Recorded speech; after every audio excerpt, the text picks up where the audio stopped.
زندگی معلوم نہیں کس دن ختم ہو جائے گی۔ فرمایا جب تمہاری موت کا وقت آئے گا، تم اپنے گھر میں ہو، مکان میں ہو، دکان میں ہو، یا چاہے جس کام کے لیے گئے ہو، چاہے اپنے ملک میں ہو یا باہر کے ملک میں ہو، اگر ہماری موت کے وقت آئے گا، فرمایا وَلَوْ كُنْتُمْ فِي بُرُوجٍ مُشَيَّدَةٍ، اگرچہ تم ان قلعوں کے اندر جا بیٹھو جو بہت ہی مضبوط قلعے ہیں، مگر موت وہاں بھی تم کو آئے گی۔ موت سے کوئی نہیں بچ سکتا۔ ہر شخص کو موت آنی ہے، لیکن یہ نہیں پتا کہ کب آئے گی اور کس وقت آئے گی، کہاں آئے گی۔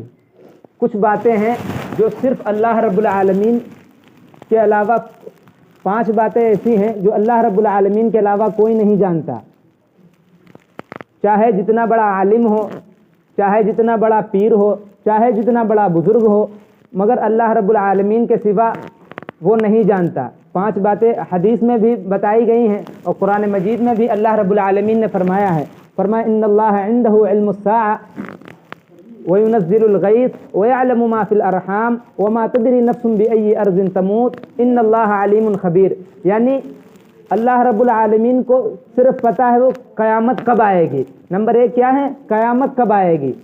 یہ اللہ رب العالمین کے علاوہ کسی کو نہیں معلوم کہ قیامت کب آئے گی، لیکن اس کی تیاری کے لیے اللہ کے رسول صلی اللہ علیہ وسلم نے اپنی امت کو بتایا ہے کہ مرنے سے پہلے اور میدان حشر میں جانے سے پہلے، قبر میں جانے سے پہلے اس کی تیاری کر لو۔ ان اللہ عنده علم الساعہ، قیامت کب آئے گی یہ سب صرف اللہ رب العالمین کو پتہ ہے۔ وینزل الغیث، اور بارش کب اور کہاں برسے گی یہ اللہ رب العالمین کو پتہ ہے۔ اور تیسری چیز فرمایا بأی ارض تموت، کہ آدمی مرے گا کب۔ یہ سب غیب کی باتیں ہیں جو اللہ رب العالمین کے علاوہ کسی کو نہیں پتہ۔ ہمارا ایمان ہے کہ غیب کی باتوں پر ہم ایمان لاتے ہیں، اور قیامت کے دن پر اور مرنے کے بعد دوبارہ اٹھائے جانے پر ہم سے رسول اللہ صلی اللہ علیہ وسلم نے فرمایا ہے کہ ان سب باتوں پر عمل کرنا ہے اور ان سب کی تیاری کے لیے، اسی لیے اللہ کے رسول صلی اللہ علیہ وسلم نے حدیث میں بھی بتایا تھا کہ عقل مند اور ہوشیار شخص وہی ہے جو مرنے سے پہلے مرنے کی تیاری کر لے۔ کیا فرمایا تھا؟ مرنے کی تیاری کر لے، اور موت کب اور کس حال میں آئے یہ کسی کو نہیں پتا۔ آج اچھے خاصے لوگ شام کو صحیح سالم ہوتے ہیں اور صبح مردہ پائے جاتے ہیں، صبح صحیح ہے اور شام کو انتقال کی خبر آ گئی۔ اس لیے ہم ہر وقت تیار رہیں، ہم ہر وقت ہماری کوشش یہ ہو کہ ہم ایمان پر مریں، ہم اللہ اور اس کے رسول کے دین پر ہماری جان جائے۔ آج ہم غفلت کی زندگی گزار رہے ہیں، آج ہم غافل ہیں، آج ہم مرنے کا ایک دم بھول چکے ہیں کہ ہمیں اس دنیا سے جانا ہے، اس لیے ہم دیکھتے ہیں کیسے ہماری زندگی ہے۔ آج مسلمان تو اکثر تو ناپاک رہنے لگا ہے۔ اگر موت آ گئی، بتاؤ ہم کیا جواب دیں گے قبر کے اندر؟ فرمایا حدیث میں کہ پاکی آدھا ایمان ہے، اور ہم سوچیں اگر ہماری ناپاکی کے حالت میں موت آ گئی تو ہم کہاں جائیں گے؟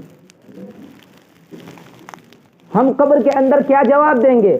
ہم رسول اکرم صلی اللہ علیہ وسلم کے دین پر آئے تھے اور اس دنیا سے جا رہے ہیں جب، تو دین پر ہماری موت نہیں ہوئی، اس سے بڑا دھوکہ، اس سے بڑا نقصان ہمارا کیا ہوگا؟ فرمایا وَمَا الْحَيَاةُ الدُّنْيَا إِلَّا مَتَاعُ الْغُرُورِ، یہ دنیا کی زندگی دھوکے کی زندگی ہے، یہاں صرف تم آزمانے کے لیے بھیجے گئے ہو۔ فرمایا أَفَحَسِبْتُمْ أَنَّمَا خَلَقْنَاكُمْ عَبَثًا، تم یہ نہ سمجھنا کہ تمہیں اللہ رب العالمین نے بیکار پیدا کر دیا۔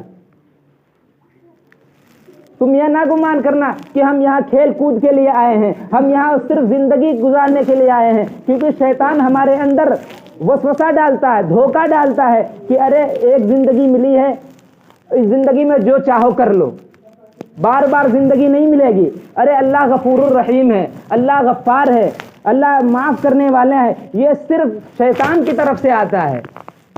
یہ خیال صرف شیطان ہمارے دل کے اندر ڈالتا ہے، ورنہ فرشتہ تو ہمارے اندر یہ ڈالتا ہے کہ نیک اعمال کریں۔ اس کی طرف سے ہمارے اندر جو وسوسہ پیدا ہوتا ہے فرشتے کی طرف سے، وہ نیک، کہ ہم نماز پڑھنے جائیں، ہم نیک اعمال کریں، لیکن شیطان کی طرف سے ہمارے اندر پیدا ہو جاتا ہے کہ اللہ معاف کرنے والے ہیں، اللہ ہمیں معاف کر دے گا۔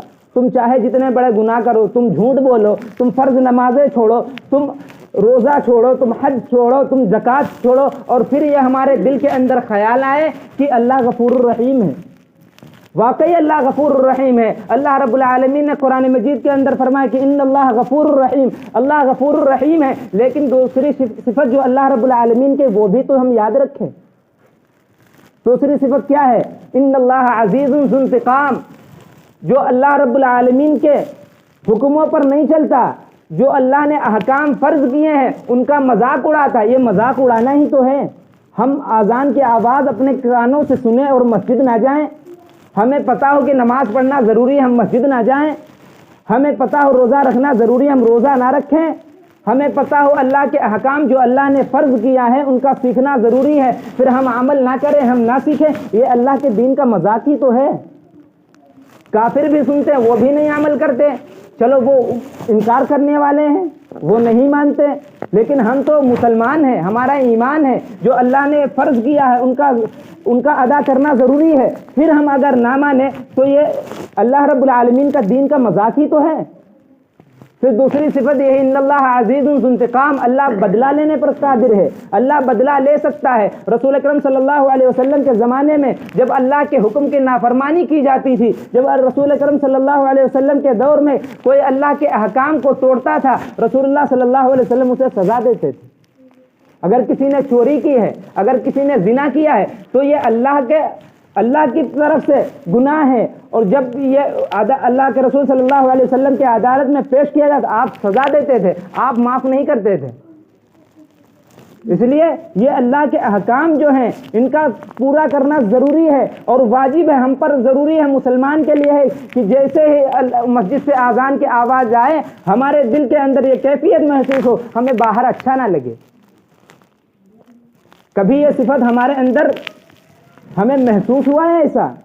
اگر محسوس ہوا تو الحمدللہ شکر ادا کریں، اگر ہمارے اندر یہ کیفیت محسوس نہیں ہوئی ہے تو ہم اپنی ایمان کی تجدید کریں، ہم اپنے ایمان پر غور کریں، ہم اپنے مسلمان ہونے پر جو ہم یہ دعویٰ کرتے ہیں کہ ہم مسلمان ہیں، رسول اللہ صلی اللہ علیہ وسلم کے امتی ہیں، تھوڑا سوچیں، تھوڑا غور کریں کہ ہمارے اندر وہ کیفیت محسوس کیوں نہیں ہوئی؟ کیا ہمارے اندر ایمان نہیں بچا؟ کیا ہمارے اندر اخلاص نہیں بچا؟ کیا ہمارے اندر دین کے مٹنے کی دین ہماری زندگی چھوٹ رہا ہے، اس کی کڑھن جو ہمارے دل کے اندر نہیں آئے؟